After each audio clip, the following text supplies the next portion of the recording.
Het woonskip zielt mogelijk toch een veilige haven in.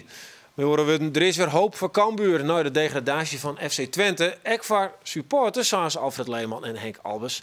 En klassieke muziek is helemaal net saai in Oud-Verenigd. Zo vindt Joram Isjurovic. Hij is de betinker van het Oranje Woud Festival. Welkom, dit is Bient. Op de dag dat wetenschappers haar een boegje over het uitspreken van de letter R. Dit is de Wereld Draait Door. De vreunend van Omroep Friesland. Ja, het is gewoon prachtig. Het afgelopen jaar werd de crisis steeds voelbaarder. Die hier ontstaan en die een nieuw bestuur krijgen. Een prachtige groene cirkel. We waren zo'n miljoen het komende jaar vrij. Deze onvoorwaardelijke trouw van de vader des vaderlands. Ja, met een Gooise R praten is raar. Het is raar. Het is raar. Waarom is het raar?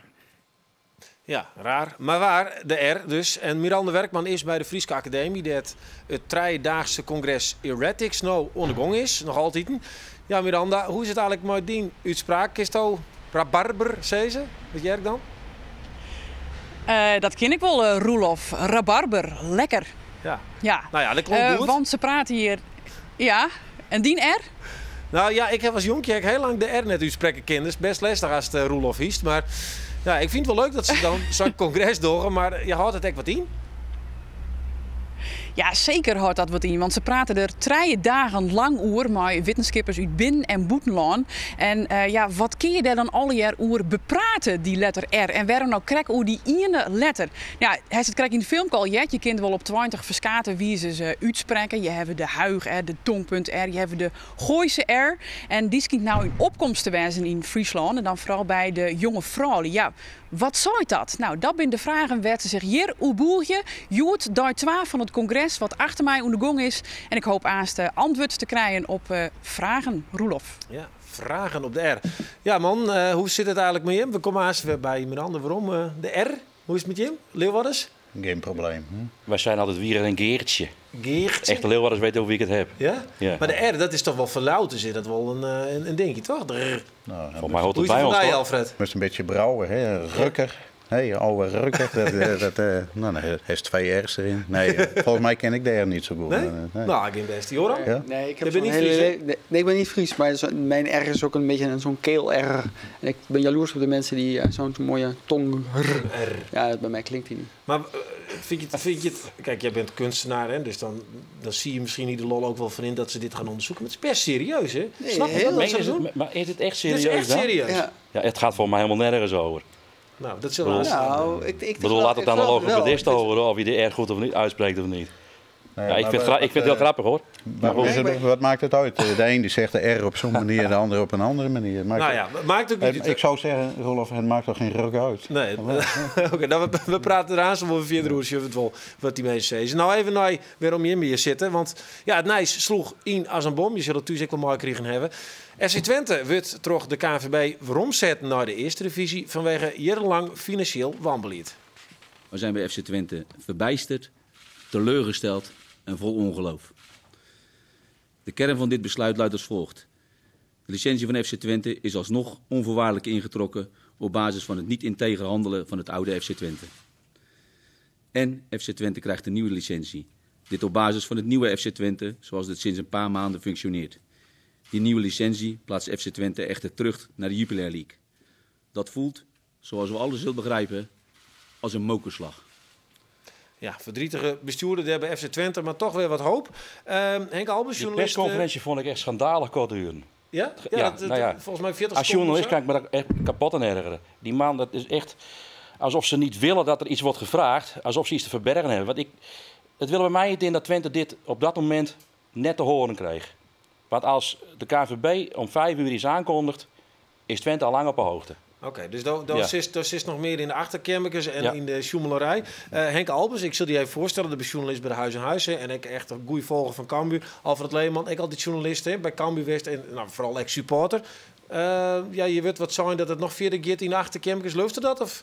Nou... Volgens mij ziet hij te veel spionagefilms. Maar, ik ben wel gewend hoor in de voetballerij. Ja, nee, maar kijk, ik schrik nergens meer van. Nee, kijk, in de voetballerij hoef je ook nergens van te schrikken. Maar wat maakt het uit? Het maakt voor het hele verhaal maakt het helemaal geen bal uit. Of Twente het nou wel wist of niet wist. Het feit is gewoon zo dat de KNVB heeft beslist van dat Twente degradeert. Ja. En dat heeft een heleboel consequenties. En je als supporters, wie er even ergens een vleugje van hoop? Ja, natuurlijk, vind ik wel. Weet je, kijk, het is voor supporters natuurlijk wrang als je degradeert. Maar als United degradeert mee, hè? Ik bedoel, ik zit ook niet te wachten op de perskamer van Oost, terwijl ik in de Kuip langs Litouwers en in bepaalde corriveeën. Ja, maar dat is vanuit persoonlijk. Nee, maar dat is als supporter. Maar supporters die willen ook niet naar Oost toe, die willen ook naar de Kuip. Ja, maar zo persoonlijk als het voor jou is het voor de supporters ook. Hè? Die willen ook geen Emmen en noem maar op, Jong Utrecht en wat we allemaal krijgen. Die willen voetbal tegen PSV, tegen Ajax, tegen Feyenoord en natuurlijk tegen... En dan gloort er dus ergens wel hoop van Jim. Ja. Maar ja, is het realistisch? Want ik bedoel, als wij even zorgen naar wat er nou jong spelen wordt, hè, Willem Twaarts in dat is NAC. idioot. Dat is idioot. Willem Twaarts kan verliezen, maar gebeurt dat ook? Willem II die mag verliezen, maar die mag winnen. Dus voor Willem II maakt het helemaal geen klap uit. En dat is het beetje het rare aan dit hele verhaal en de timing van de KNVB natuurlijk. Hè, dat je dit vooraf doet. Of Willem II nou verliest of wint, maakt niks uit. Dus dan zou je kunnen zeggen, oké, dat is en als de Graafschap... Jawel, maar het is natuurlijk even de vraag, hè. Kan Twente hier nog onderuit via bepaalde procedure? Ja, dat kan. En daar moet dan Cambuur op hopen dat Willem II denkt van, ze kunnen er onderuit, dus we doen ons stinkende best. Ja, dat is de hoop van alle kanten. En wat dan ook wel grappig is, zondag speelt de Graafschap, dus dan is heel Leeuwarden weer fan van Mark Diemers. Want die voetbal, dat is een andere auto die bij je Leeuwarden jongen die dan wel weer... in belang van Cambuur namens de Graafschap wat moois mag doen. Ja, want de mensen die het net volgen, de Graafschap moet winnen, Willem II moet winnen en dan is Cambuur trop. Maar Willem II hoeft eigenlijk net te winnen, want die winnen in principe altijd nog. Die zijn altijd door. Ja. Alleen het enige strohalmpje is dat als Twente in beroep gaat.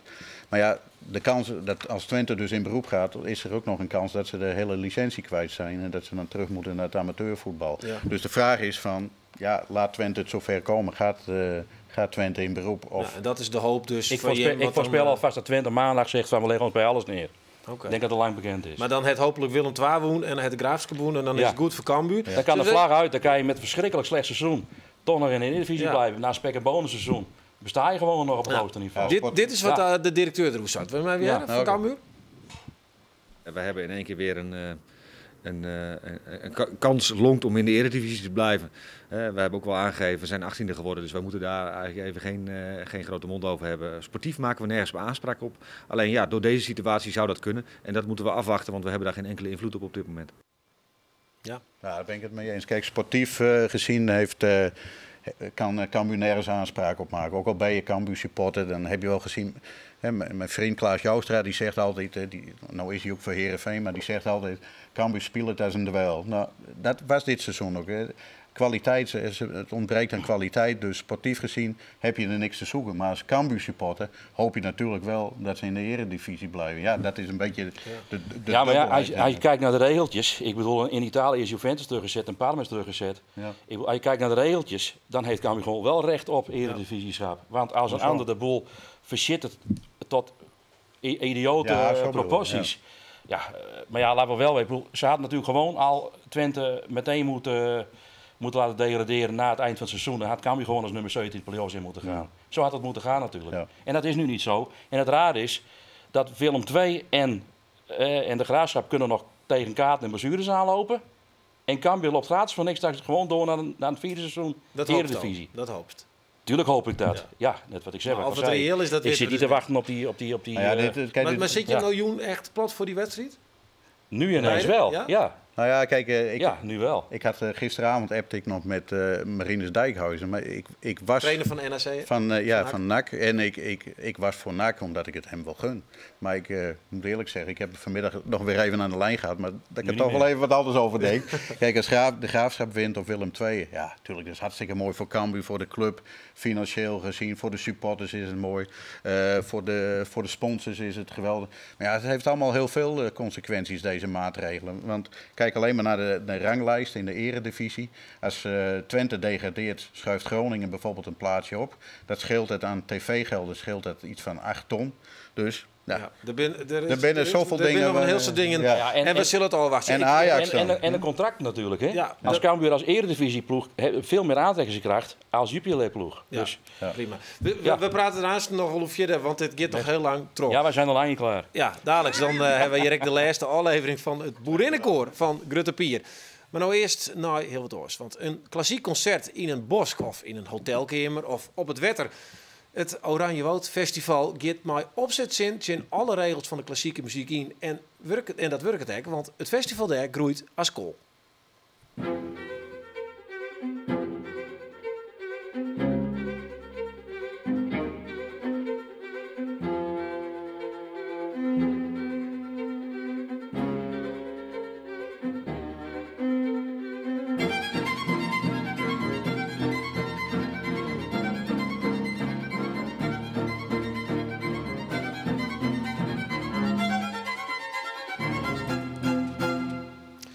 Ja, Joram Ishurwits, artistiek leider en ik de oprichter van het festival.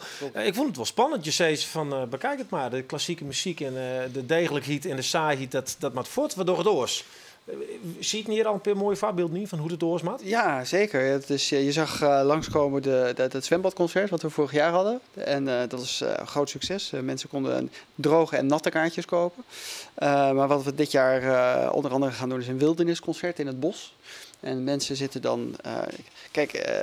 op leg het even aan nu. Wij zijn net echt de doelgroep, denk ik. Ik weet het hard even klassiek. Ik denk dat zij straks... Ik weet dat het heel rustgevend kan wezen, maar verder weet ik het eigenlijk niet. Nou, dat is het idee. Hè, van klassieke muziek is rustgevend. Maar dat is bij ons...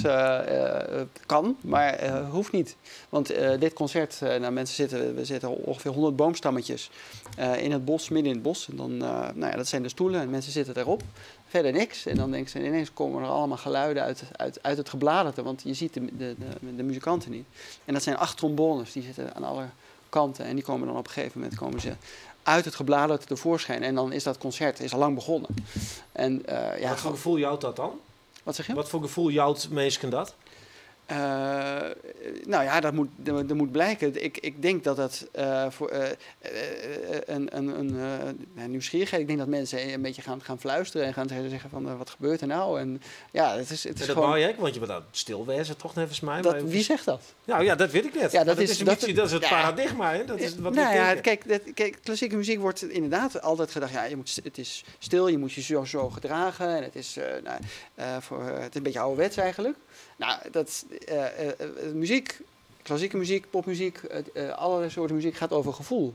En wat je wil is dat je mensen raakt. En dat je als jij iets als ik speel, dat jij daarna denkt, wow, dat kwam binnen. Ja. En als blijkt dat het plus, zullen we zeggen, of als dat niet werkt, ja, dan moet je iets anders verzinnen. Vandaar dat we... Zullen we eens even zien, een filmpje dus inderdaad van het zwembad. De zwembad, hoe neem je het? Tentoonstelling of het uitstand? Ja, zwembad. Concerten, dat weer. Het zwembadconcert. Het zwembadconcert. Maak het even maar.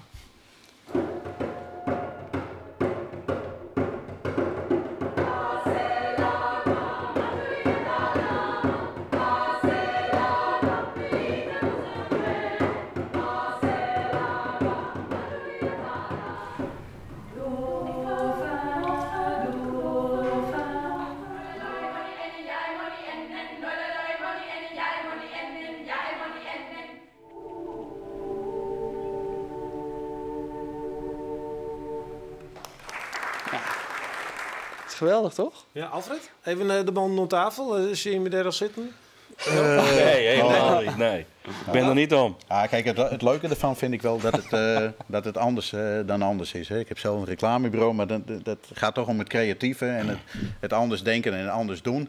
En ik vind het ook wel leuk dat hij probeert om een andere doelgroep te bereiken en klassieke muziek uit een hokje te halen. Dus dat vind ik wel het leuke ervan. Maar je had het net over boomstammen, hè? Ja. Dat lijkt me best wel grappig. Nou. Maar hoe krijg je die mensen nou dan inderdaad? Hoe krijgen ze daar? Iemand die nog niks mee heeft. Hoe maak je mij nou warm om daar toch heen te gaan? Ja, want hij zit niet zo makkelijk op een boomstam. Maar dan is het in het donker of is het bij daglicht? Het is, in dit geval is het op een zondagochtend, dus het is inderdaad overdag. In het donker zou het leuker wezen. Ja, dan kun je hem wel uitnodigen. Ja, in het donker dat vind ik hem leuker. niet. Kijk, dit is maar een voorbeeld, maar we hebben Darkroom is iets wat... dat is een stuk interessant. Ja, precies. En dan, dan worden de mensen dan geleid en die gaan ergens in een hele donkere tipi, een zwarte tipi zitten. En dan begint de muziek, maar je hebt geen idee wie je gaat horen. En, dus dat soort dingen zijn ook mogelijk. Kijk, het festival is... het begint en eindigt bij de proeftuin. Dat is zeg maar het festivalhart. En ik weet zeker dat jij daar naar je zin hebt. Want het gaat daar over lekker eten. Het gaat er over mensen ontmoeten. En het gaat er over ook bandjes zijn daar. Van alles te doen voor kinderen. Ik weet niet of je kinderen hebt.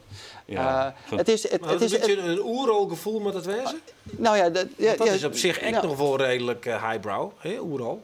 Nou, Oranjewoud Festival is Oranjewoud Festival. En waar het om gaat is dat de mensen zich daar lekker voelen en andere mensen ontmoeten. En gewoon hun ding kunnen doen en niks hoeft. Nee. En de proeftuin. En dan is toch geniet je van die klassieke invloeden die je oors misschien net zo gauw pakken. Ja, het is heel ongedwongen, dus je hoeft helemaal niet ergens naartoe.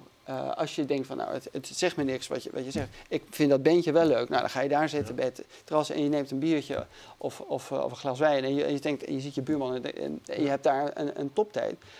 En als je denkt van, nou, ik vind het, wat hoor ik nou? En ik word nieuwsgierig. En dan ga je daar gewoon ga je naar luisteren. Nou, het is de perfecte pitch, je deadline. Want ik bedoel, deze man doet Tjoegje. En ik heb het gevoel dat ze misschien nog wel eens eventjes... Maar het is een Jereveen, hè, dus dan kom je hem net zo makkelijk. Of wel? Nee, daar ried je hem net zo makkelijk langs de Cambuur supporters. Wij geven je dat. Bedankt. Succes. Dank. Ja, nou zitten we naar het Boerinnenkoor. Ik alweer zo'n mooi cultuurstik. Ja, het Boerinnenkoor van Grutte Pier, dat is intussen een hele hechte club, vooral hier on het worden. Yveske Tichelaar van Wienaam, die zit er ook bij. Nou, zij treis van, de oudste en de jongste zitten in de Bergen. En de middelste is chauffeur. En dat vertelt ze hoor.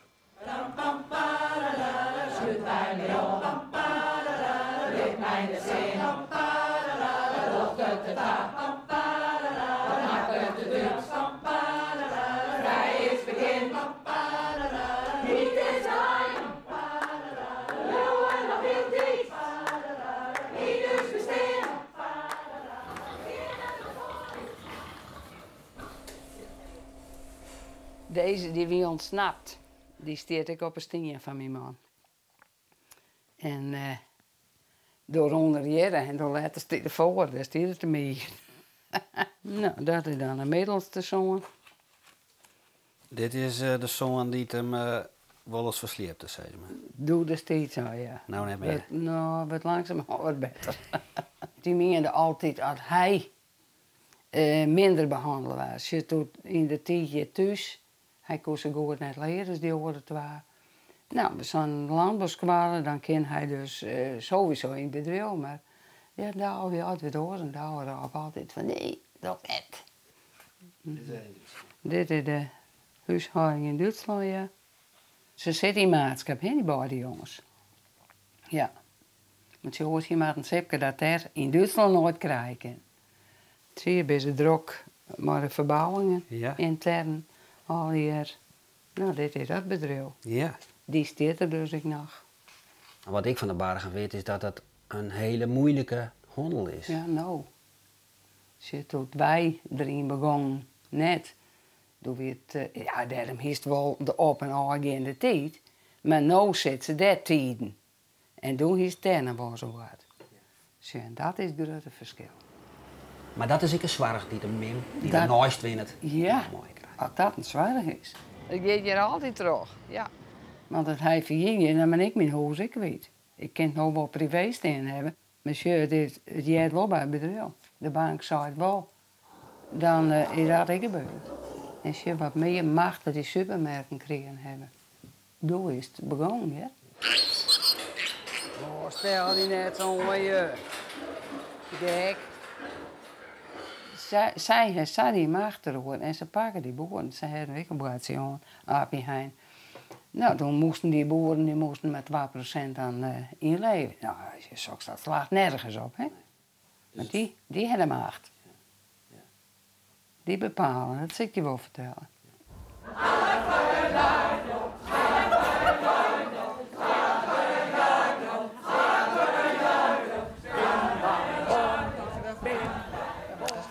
Ja, we zorgen weer even bij Miranda. Wilst Joram je nog steeds die man onder toetjoegen is om toch erheen te gaan? Nou, dat slaagt het wel, hè? Ja. Zullen we even naar de Afriska Academie? Want daar beziek je ze dus nou al een paar dagen uit te vinden wat er zo speciaal is onder die letter R. Ja, Miranda, wordt het net helemaal gek op die 2 van die R?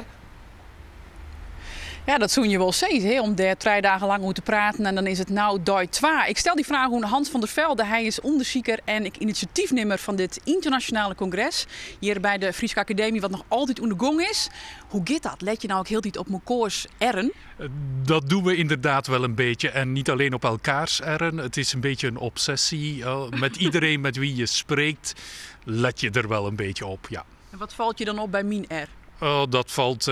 eigenlijk heb je een heel onopvallende R, vind ik. Dus dat is op dat vlak minder interessant. Oké. Laten we het dan gauw hebben over het congres. Want waarom nou krijg die letter R? Ja, wij als taalkundigen spreken ook over de klank R. Niet over hoe dat geschreven wordt. Letters, dat interesseert ons eigenlijk niet. We zijn het klanksysteem aan het bestuderen. En waarom die R? Wel, de R, dat is de meest variabele klank die wij in het Nederlands hebben. En wij vinden 20 verschillende soorten R in het Nederlands. En toen we met deze serie van congressen begonnen, in 2000, dachten we dat het Nederlands uniek was. En dat is helemaal niet het geval. Er zijn eigenlijk in heel veel talen in de wereld, heeft men snel 7, 8, 10 verschillende R'en. En dankzij moderne techniek kunnen we dat ook veel beter meten. Hoe dat precies in elkaar zit. Wat de relatie is tussen die verschillende klanken. Maar wat heb je daar dan aan? Wel, het geeft ons inzicht in hoe taal gestructureerd is. Hoe kan het inderdaad dat 20 verschillende klanken eigenlijk dezelfde klank zijn? Hoe is het mogelijk dat een kind dat van de vader 7 R'en te horen krijgt, van de moeder 6, van de grootouders nog 5, 6 verschillende misschien, daar toch die R-klank uit leert? En interessant is wel, het is een van de, of niet een van, het is de laatste klank die ze echt onder de knie krijgen. Vandaar dat het Roelof zo lang dwormen deed. Ja. Nou, en wat we eigenlijk ook zien, dat is in sommige talen bestaat de R niet of we maken geen onderscheid met het zusje van de R, dat is de L-klank. Het Chinees wordt heel vaak als voorbeeld gegeven van die zouden geen R hebben, maar dat klopt niet helemaal. Er zijn Chinese dialecten die echt wel een R-klank hebben en zelfs een brr-klank hebben. Maar dan even ook het concreet maatje, want ik zei bij mijn intro van die Gooise R, die wordt dan populairder, vooral bij jonge vrouwen. Wat zei dat? Waarom doen ze dat? Waarom doen ze dat? Omdat daarmee drukken ze eigenlijk uit van kijk, wij behoren tot een bepaalde groep. We zetten ons af tegen een andere groep. Wij zijn jonge vrouwen, wij zijn hip. En zo zijn ze die R gaan gebruiken. Dat is 25 jaar geleden heel snel gelanceerd in het Nederlands. Met het gooi, met Kinderen voor Kinderen. Maar wat we eigenlijk zien is dat nu op dit moment die Gooise R ook in Friesland begint door te dringen. En ook hier, als we gaan kijken rond Hilversum of elders in Nederland, dan vinden we geen verschillen meer tussen jongens en meisjes. Maar hier vinden we die dus wel. De meisjes gebruiken de Gooise R en de jongens veel minder. Vooral in het Nederlands. Maar het begint erop te lijken dat ook het Fries de Gooise R. Dat durf ik eigenlijk wel voorspellen. Mijn collega's hier denken van, nou, dat zal nooit gebeuren. Wel, ik voorspel, ook het Fries gaat een Gooise R krijgen. Nou, Roelof, dan begin ik al mooi. Die R, de Jestert, de Gooise R, die komt hier in Friesland. Oké, nou, we houden hem net chin. Dank, Miranda. Ja, dit is voor Joen. Dank aan de gasten alweer. En jou dank voor het chin. En ik wens je nog een hele mooie Joen verder.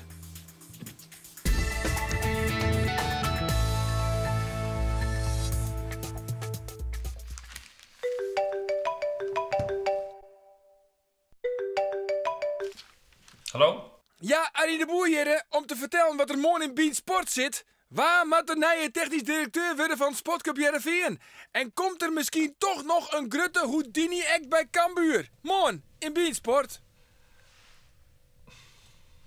Waar wie dat? Mooi machine.